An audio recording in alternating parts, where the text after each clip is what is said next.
Is that a positive or a negative cash flow?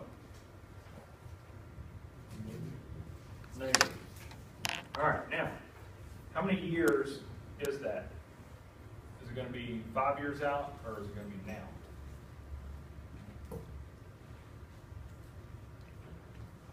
Now, right? So the factor on now is 1, right?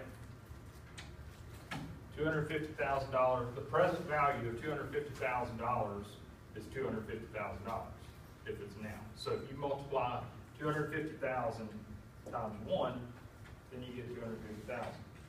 Now, the next one says working capital required. Is that going to be an outflow or an inflow, or both? It's out and it's coming back later, right? So working capital, right now I'm going to do it as an outflow.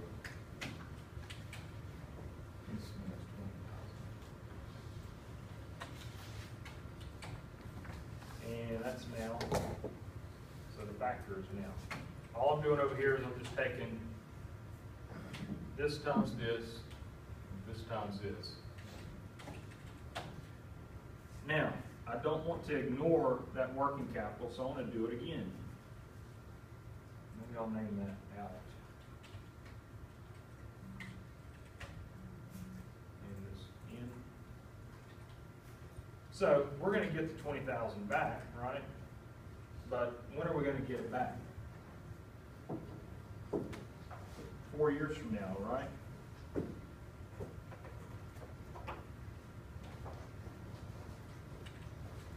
So, what factor do I put there? 4 or something else? What's $20,000 worth 4 years from now? In today's dollars, what's it worth? So let me ask you this. Is this a present value or a future value question? It's present. It's always been. I know, it messes you up, but we're looking at what's it worth, what's the net present value of these today. So, look on the charts, and what do you look at first?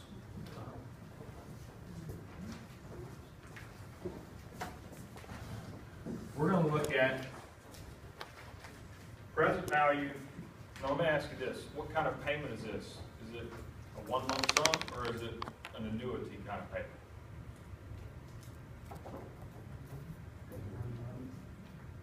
It's lump sum because we put it all out at first and get it all back at the end of it.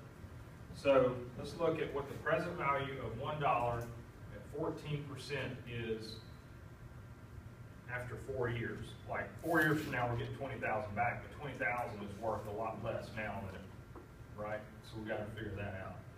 So present value of 14% after 4 years. What factor is that?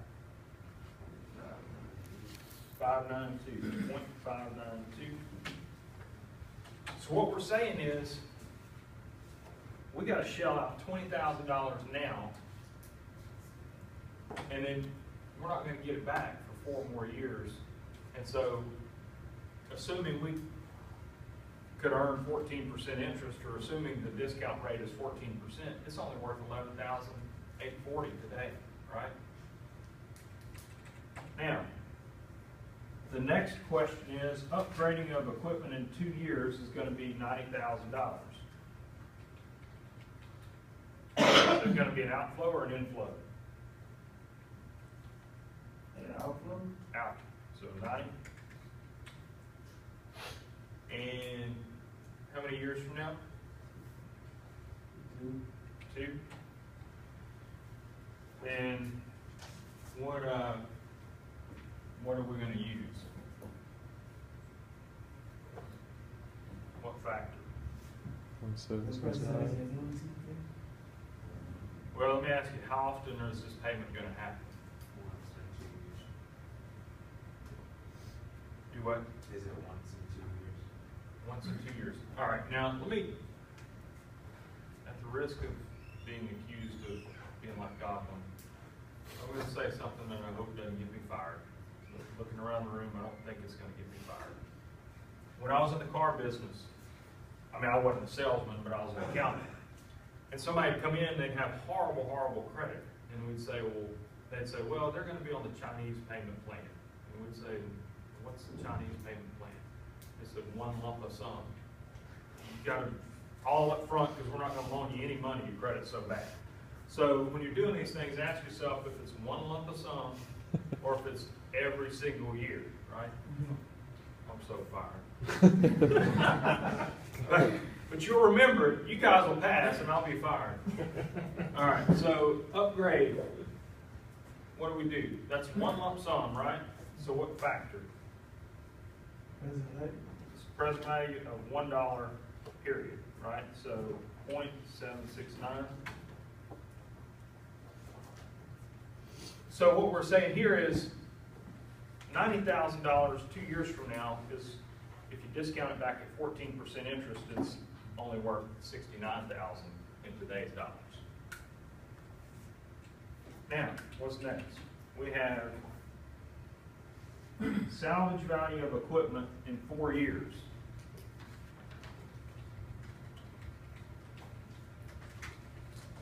Who comes up with this stuff? Like, why can't $90,000 be $90,000? Well, let me say this. If you can earn 14% interest, are you a finance major? Okay. If you can earn 14% interest on your money, and I say, I'll give you $90,000 now, or I'll give you $90,000 later. What do you choose? On $90,000 now, because 2 years from now, it's going to be worth that times 1.14 to the power of 2. 2 years from now, it's going to be worth 116. So I'm saying, look, I want it now. But if I come to you and I say, look, you got your choice. I'll give you $90,000 2 years from now, or I'll give you give you $69,000 to 10, and you can earn 14% interest on it. You don't care, because it's the exact same thing. Like if I take this times 1.14 to the power of 2. Well, crap. I guess you'd take the 90 now, but without rounding, this is rounding here the 0.769. But what we're saying is 90,000 then is worth 69,000 now. So, all right, now, do what? Mr. Rose, in the summary, you say, it says you don't do the salvage value equipment, salvage value, so that means we just don't put it on there? Yeah, we're assuming in the assignment, I guess, that there's no salvage value. Mhm. If I said assume there's no salvage value, then just it's zero. You don't have to worry about it. But in this case, salvage value of the equipment is going to be 10,000. That's the good news. But the bad news is it's going to be 10,000 4 years from now. So which factor do I use? The 0.592 again, right? So none of these so far all have been an annuity present value, right? But now, so they've all been one lump of sum. Now we have one more, and it is annual net cash inflow.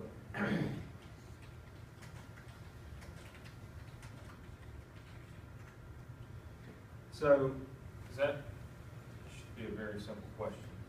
Is annual net cash inflow an inflow of cash or an outflow of cash? Inflow. Now, how long is this going to go on?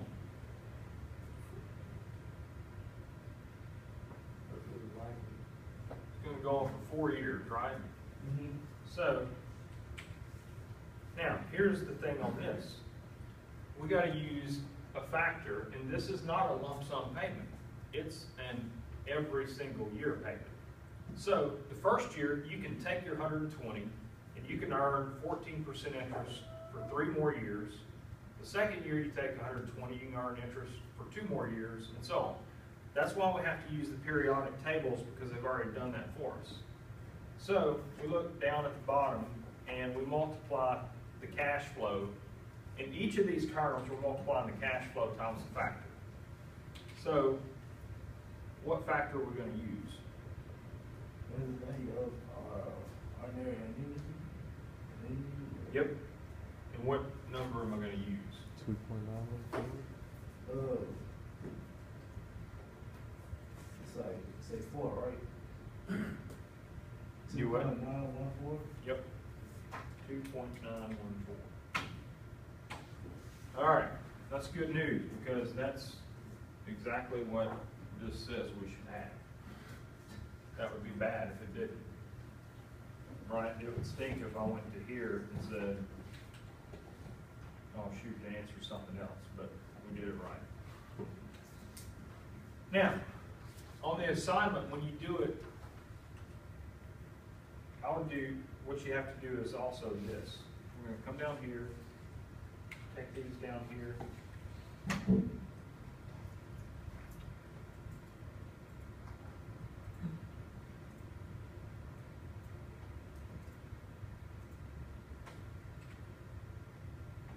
And we're gonna say computing is gonna be negative 250.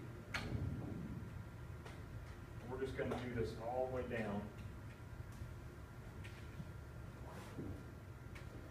Now we're going to carry these out to where they go. Working capital is now, right? Notice we have now, and then we have, now in finance, all finance majors call it year zero. Just call it now. I don't know why they got to be so hoity-toity, but you got year, no, I was a finance major at 1.2, so I'm not picking too much. But year one, working capital is what? When are we going to get our working capital back? Right there. Now, when are we going to have to upgrade our system? 2 years, right? So we're assuming, remember from that PowerPoint chart, that all cash flows happen at the end of a period. So we'll bring that there. And the salvage value of the equipment, when are we going to get that?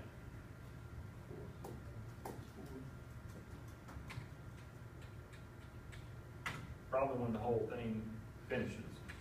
Now, the annual cash flow, when's that happening? I would estimate that it's happening annually, right? So, I need to fix these formulas down here. Carry all of it. So now I have this summary here of these cash flows and exactly when they happen. I come down here and I need to do the net present value of all those cash flows. So I'm going to do this. See the formulas here? And you go to insert function. We're going to use a financial function. We're going to say, see if they have NPV, there it is. NPV, the rate. I'm going to do this. I could plug in 0.14, but I don't want to do that because I want, every time I want to change the rate, I want to just change it here and it automatically update the model. Because managers change their mind all the time, so you want to build your Excel model so that it can account for that. Then the next one says returns and net present value of an investment based on a discount. Value 1 through 254, payments equally spaced in time. So we grab our payments equally spaced in time. So I'm going to do this. I'm going to come down and do that. Now, notice I'm not grabbing this 270. The reason is it's going to think that that 270 happens at the end of year one. But if you're a finance major, it happens in year 0. If you're me, you just say it's happening now. So we hit OK, and we're still not done. The reason we're not done